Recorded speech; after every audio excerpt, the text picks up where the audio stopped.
Wer wollte nicht schon mal durch die Zeit reisen? Vielleicht in eine ferne Zukunft? Oder doch in die Vergangenheit? Nope. In diesem Podcast fragen wir uns, sind Zeitreisen wissenschaftlich gesehen überhaupt möglich? Und mit welchen Schwierigkeiten hätten Zeitreisende zu kämpfen? Nur fürs Protokoll. Euer Versuchskaninchen für einen Wissenschaftspodcast zu sein, finde ich nicht cool. Vor allem nicht, wenn es um Hexenverbrennungen geht. Das ist Saga, unsere Zeitreisende. Hi.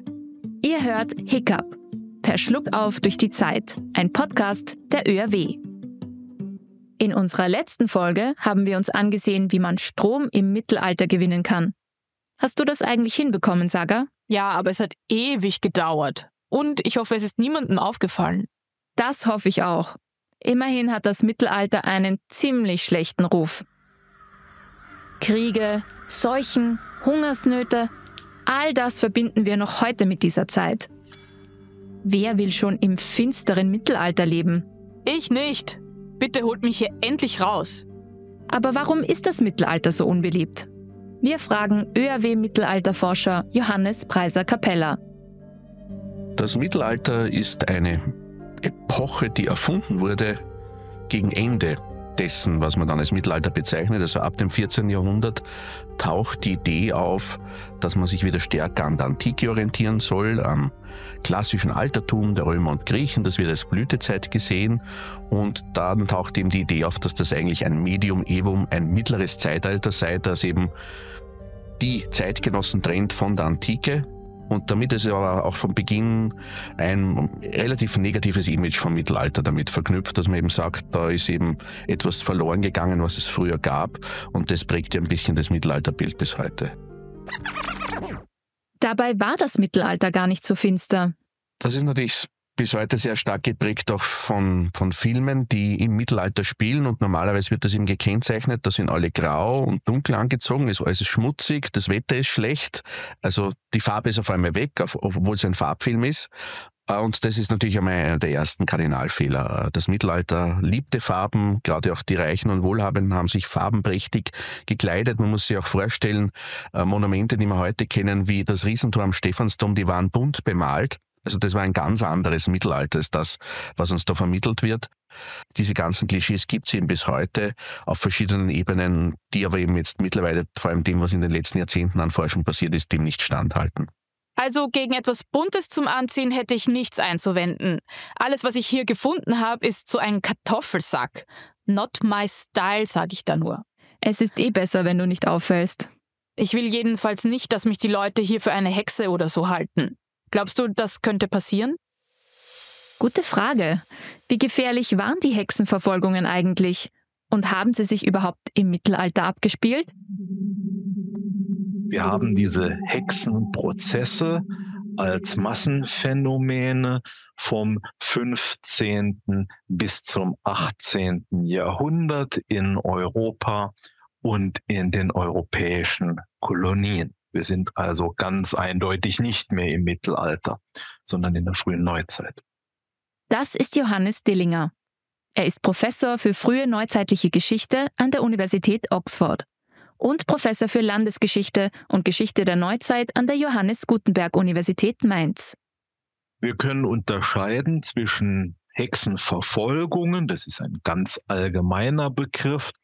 Was mich als Historiker besonders interessiert, sind aber die Hexenprozesse, also kriminaljuristische Verfahren, die sich gegen das Delikt der Hexerei wenden. Mit spitzen Hüten, schwarzen Katzen und Zaubertränken hat das aber wenig zu tun. Hexerei ist nach der Auffassung des Spätmittelalters und der frühen Neuzeit ein Verbrechen. Die Hexerei besteht aus 5 Teilen. Zunächst der Pakt mit dem Teufel. Der zweite Teil der Hexerei ist die sogenannte Teufelsbuhlschaft. Drittens der Hexenflug. Das weiß jedes Kind. Wenn man die Frau auf dem Besen sieht, weiß man sofort, was gemeint ist.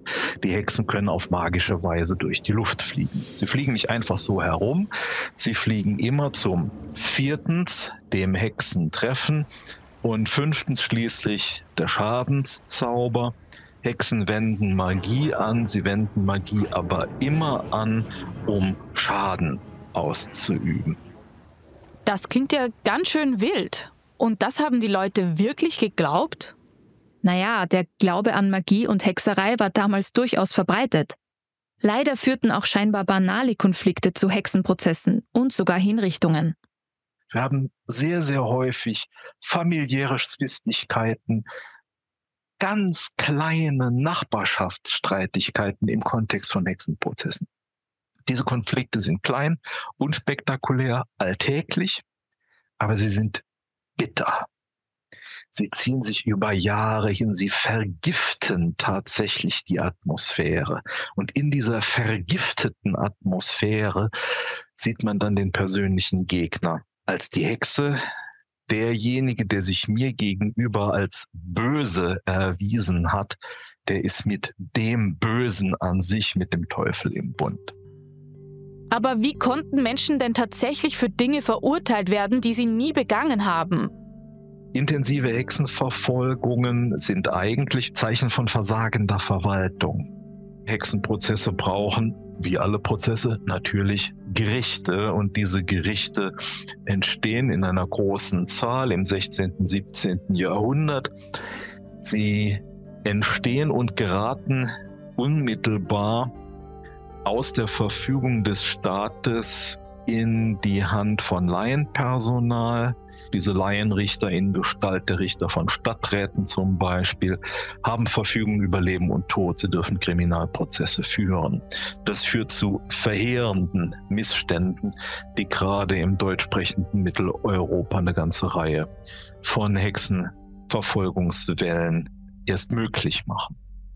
Okay, aber muss ich mir jetzt tatsächlich Sorgen machen? Also auch hier in Wien im 15. Jahrhundert?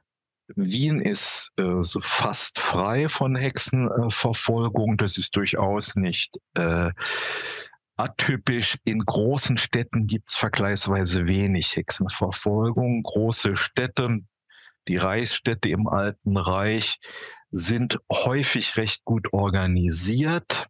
Also wir haben hier ein gewisses System von Checks and Balances innerhalb der Stadträte, so dass hier es selten mal Ausrutscher gibt und es wirklich zu Verfolgungsketten kommt. Naja, ich weiß nicht, ob mich das beruhigt. Ich würde sagen, du bist in einer guten Zeit gelandet. Zumindest gibt's in deiner Zeit keine Heuschreckenplagen oder Pestepidemien. Habe ich da Heuschrecken und Pest gehört? Welche Gefahren im Mittelalter noch so lauern, erfahrt ihr in der nächsten Folge von Hiccup, per Schluckauf durch die Zeit, ein Podcast der ÖRW. Wollt ihr mehr über das Thema Hexenverfolgungen erfahren? Dann hört rein bei Hiccup Deep Dive. Dort sprechen wir ausführlich mit WissenschaftlerInnen über alles, was ihr zum Thema Zeitreisen wissen müsst.